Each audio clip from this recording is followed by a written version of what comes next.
hello, and thanks so much for watching this recording. Hello, Linda. How are you today? Hello, Nick. I'm good. How are you? Very good, thank you. Excellent. In fact, we're very excited to talk to you about the 3 layers to listening. Now, I don't think we can have a coaching program and not cover listening off in some detail. In fact, this could be a whole program in itself, couldn't it, Linda? Pardon? You're so funny because we didn't even practice that. And Yes. it's so appropriate. So today we're going to talk about our 3 layers to listening. And what's important about listening in coaching is that it's important to familiarize yourself with these different types of listening so that you can strengthen and improve your ability to think critically, think quickly on the spot when you're listening to somebody in a coaching session. And these are skills we've had to hone, haven't we, over years of coaching individuals. But the good news is with coaching, it's a skill that you can build. Yes. Oh, gosh, yes. And I recall, Nick, when I first started, just giving my complete undivided attention to somebody so I could listen to all the different elements Yes. was actually quite a defining moment to me. I thought I was a good listener. You go to a whole new level. Yeah, I think that's awesome to set the context for listening before we even get into that. That how you show up, how you're present, and how interested you are in the other person before you even start. Would you say? Yeah, critically important. Yeah, and I don't know about you, but I've certainly had, when I was practicing, when I very first started, and people were saying when I asked for feedback, wow, you just seem so interested in what I had to say. And I was interested, but I don't think I demonstrated a lot of interest maybe before because I was always distracted. So, yeah, listening, you really got to be switched on. Yeah.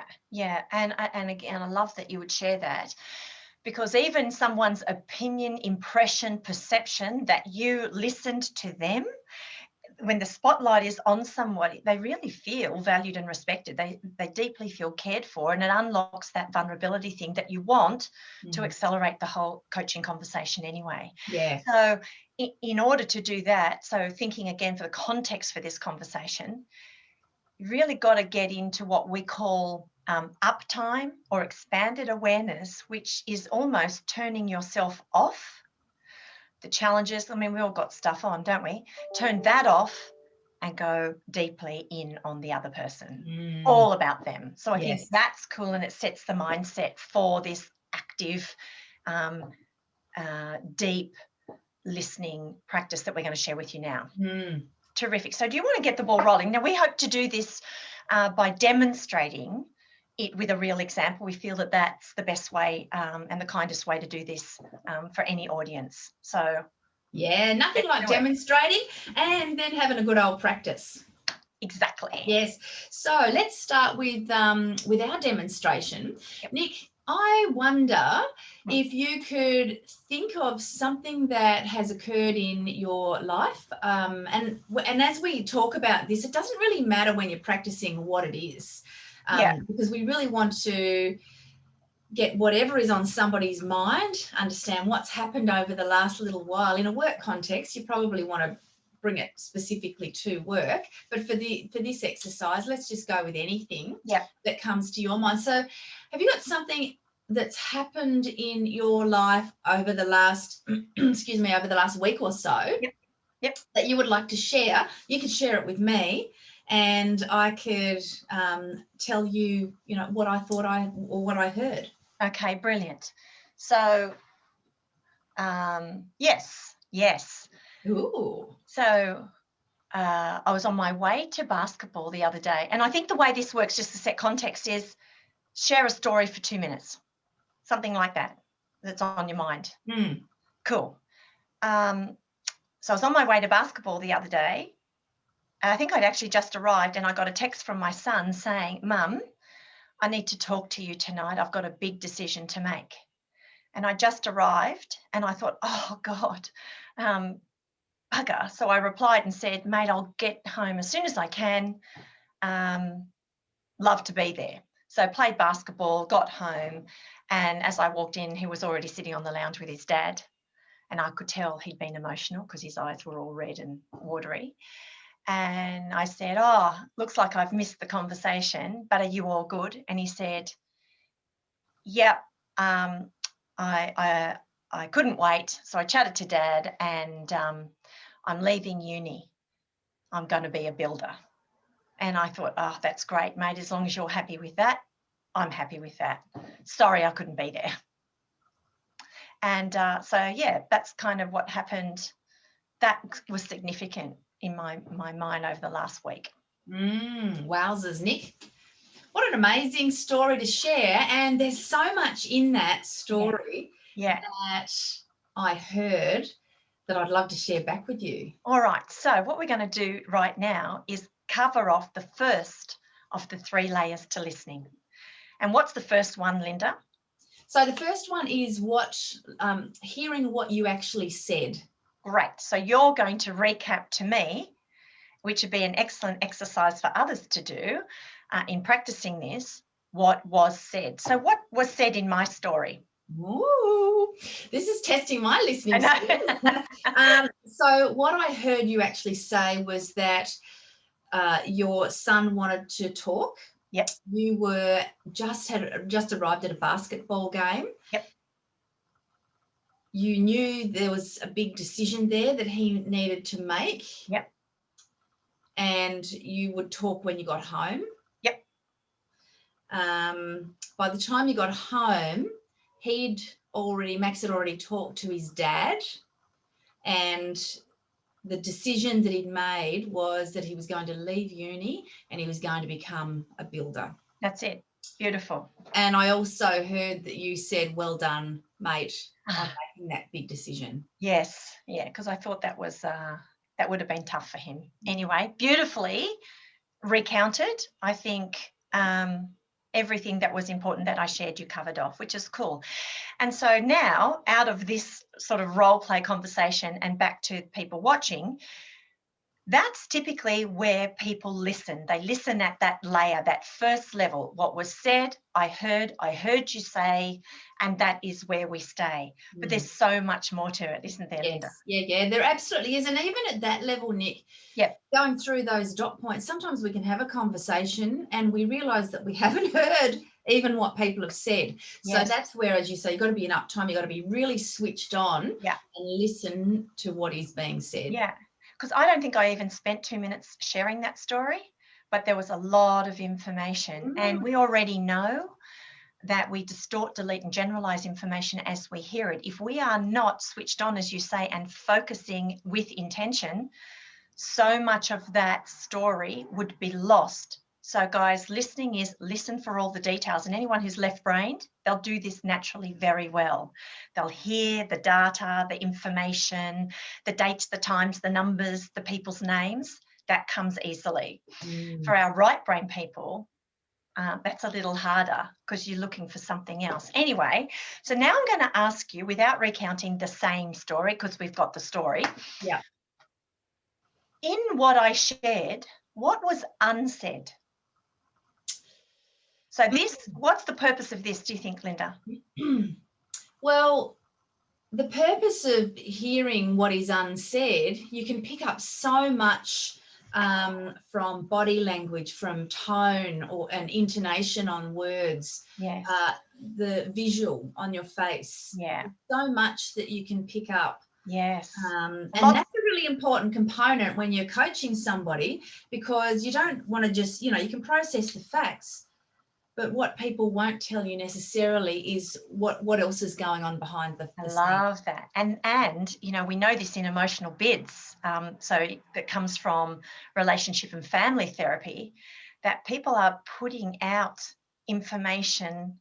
It's almost like implying things and hoping that you catch it, hope that you're showing up for them.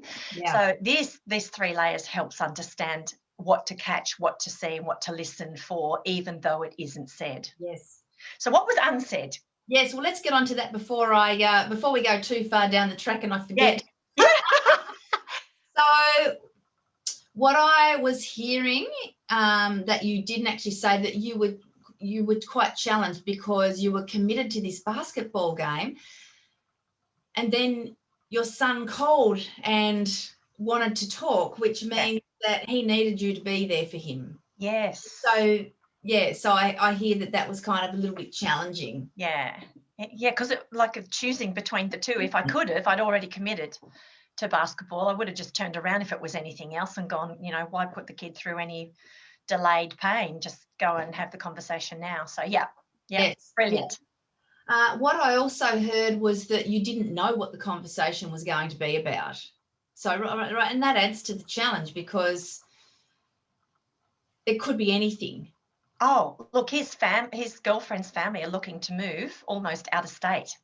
And I immediately went, oh, don't tell me he's leaving to move with, and thought traps and the way those things work. I started spinning my wheels about what it could mean.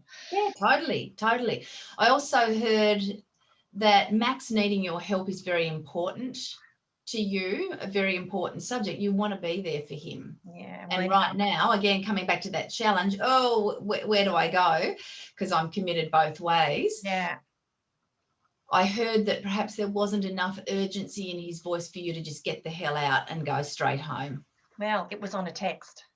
Oh, sorry. There you go. So it was on a text. So I didn't hear. I felt something, but again, was that mine or his? I didn't know. I was just pleased that he reached out. Anyone that's got a teenager, I mean, he's 19. Them asking you for help is a pretty cool thing. Yeah. I did think that. Yes. So there you go. Already, just in that bit of time that's passed, I've created in my mind that he spoke to you. Oh, rather than generalize and distort. That's what we do when we hear information. Yeah. Or sorry, left a message rather than spoke to you. Yeah. I also heard that you couldn't wait to get home. You couldn't wait for the game to be finished so you could get the hell out and get home and find out what was happening. Yes. And I don't know that I actually said that, but yes, that's true. Yeah, no, and that's what was unsaid that I absolutely heard in your story. Yeah. And again, as a coach, we have to be very careful that we don't just assume things. We don't put our map. Yeah. But as humans, that's what we do, right? Yeah. Yes. And that gives us beautiful an opportunity to throw in some. Now, I could be wrong, but I'm wondering if this. It was important because, and what's lovely when you do that, which you've just done for me, is it'll either land exactly where I wanted to be or very close to what was happening for me, which you're just helping me get there, or it's somewhere different and I get the opportunity to try it on and go, yeah, okay, no, that's not it. It's actually this. And it'll help me find it. Yes. If you throw something back at me that isn't close. And you and I have talked about these moments in even e-disc unpacks or coaching sessions where you have a guess, you mind read a little. It's okay sometimes to go a little bit too far, but be cognizant that you may be wrong. In fact, that's a nice thing to do, to say, I think I could be wrong, but this sounds like this to me. How am I going? Yes. That's great. Isn't that a challenging thing for people to say, I could be wrong? Well, but it is so cool, as you say, if I was to say, look, I could be wrong, I think this is what I heard. Yeah.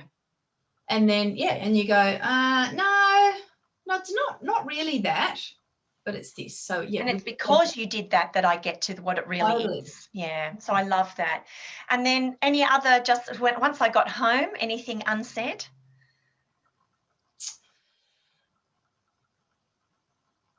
Because he was already on the lounge.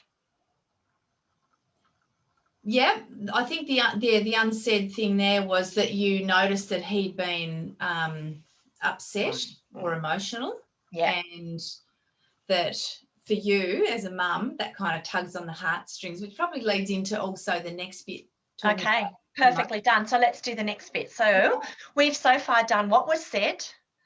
Then we just unpacked what wasn't said, which uncovered so much more. I hope you're getting a good demonstration of that and how the conversation can go deep if you work with these layers.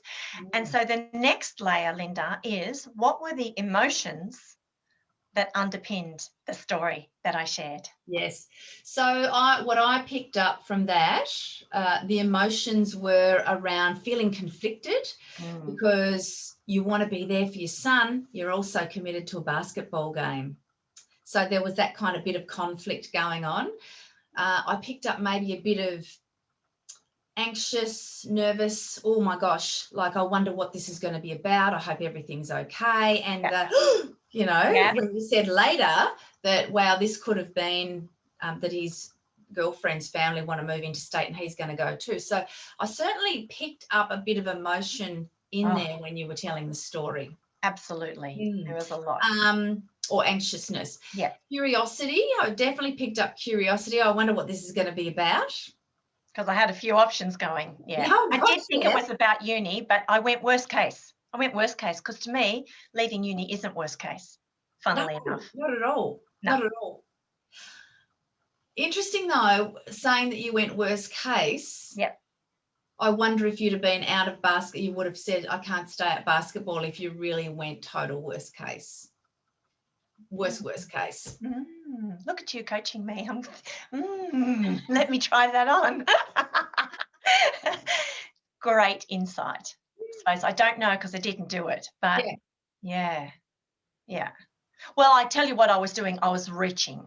I was feeling out what it could possibly be in my awareness, and it did unnerve me, definitely. Yeah, for sure, and it would. It would, because you don't know what's going on. I also detected some emotions around Max needing you. So you feeling needed and feeling important. Yeah. And isn't that so cool? Because as a mum or a parent, as a leader, being needed by somebody helps fulfill our need for significance, which of course we know is one of the 6 core needs. Yeah, and connection, because I really thought, he does need his mother, because every other minute of the day it's like he doesn't. But yes, so that's a great pickup. Totally lands really well for me. And especially when it comes to teens, right? Because often they don't need you. Yeah, right. Because they're learning, this is developmentally appropriate, that they want to separate, that they want to look after things on their own and try things out. So you're like, he needs me. I picked up a bit of disappointment. So you got home and he'd already been talking to his dad. Yes. So this kind of feeling of, he needs me. When you got there, the moment was kind of past. Spot on. They'd had the conversation and cool that his dad was there for him. Yeah, I loved that too.